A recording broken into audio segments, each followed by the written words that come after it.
કારણ કે એક સારું કાર્ય માણસ કરે છે, બને તો એને સહકાર આપવો,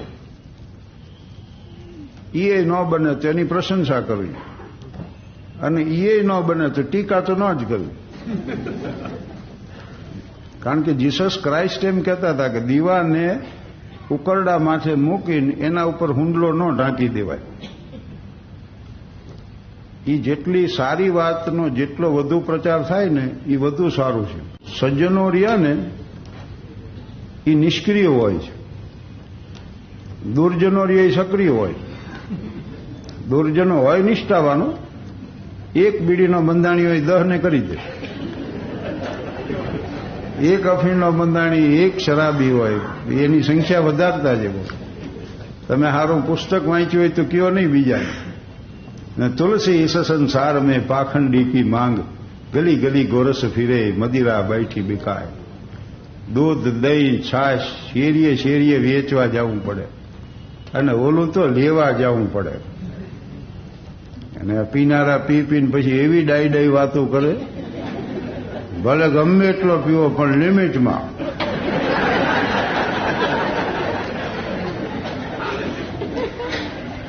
કોને નક્કી કરવાની? બે જણા દારૂ પીને આલ્યા જતા, એક ઝાડ આવ્યું તો ઝાડમાંથી ચડી જાય, પાછા ડાયરેક્ટ ટીંગાણ. થોડીક વાર થઈ તો બૂફ દઈને હેઠો પડ્યો. એ પડ્યો પડ્યો બીજાને કહે હું પાકી ગયો.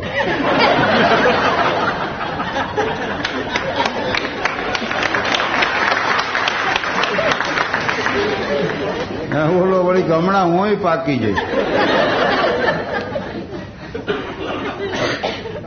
3 જણા તો બારમાં ગયા ને પીવા એટલો પીધો ને એક બોટલ હારે લીધો ને પાછા ગેસ્ટ હાઉસમાં આવ્યા. પાછા ભાગ હોત પાડ્યો કે આટલો આનો, આટલો આનો ને આટલો આનો, ત્રણેયના ભાગ પાડ્યો. ઓલા આવીને હુતા ને એક ઉઠ્યો, બધાનો પીને હુઈ ગયો. સવારના પોરમાં બાઈ જાઓ. ઓલા કે તું બધાનો એકલો કેમ પી ગયો? ઓલો કે હું તો મારો ભાગ પીતો હતો, તમારા ઉપર નડતા હતા.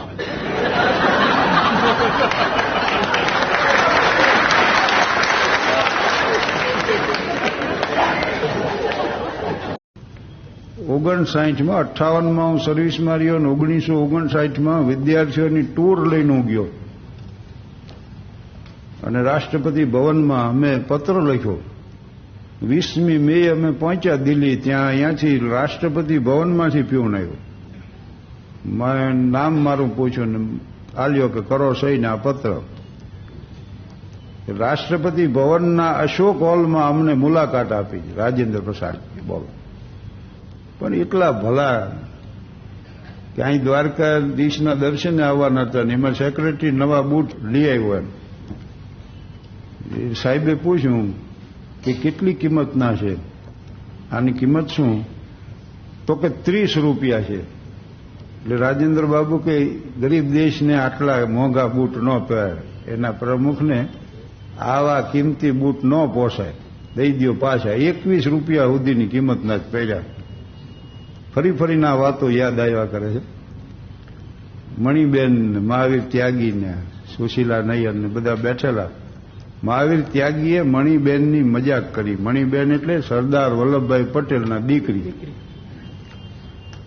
કે તમારો હાડલો એવો છે મણિબેન, રસ્તામાં ઉભા રહ્યો ને તો કોક આનો બે આના આપતા જાય.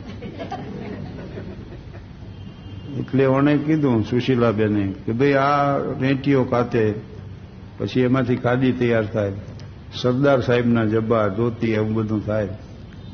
ત્યારબાદ કે એમને જે ઈ ફાટે એના થીગડા આની સાડીને દેવાય. અને 562 રાજ્યોનું વિલીનીકરણ કર્યું. સમ્રાટ અશોક કે અકબર કે સમુદ્રગુપ્ત કે ચંદ્રગુપ્ત, કોઈનું આવું વિસ્તૃત રાજ નહોતું. સરદાર પટેલે જે સ્વતંત્ર ભારતનું નિર્માણ કર્યું ને, અને સરદાર સાહેબે કીધું કે એનો બાપ કમાતો નથી, અને જેનો બાપ કમાતો ન હોય એની દીકરી પાસે ક્યાંથી હોય સાડલા ને આવા પહેરવાના. પાર્લામેન્ટમાં જે ફોટો છે ને, જે ખેસ એને રાખ્યો જબામાંથી, એ 15 વર્ષ જૂનો. બોલો,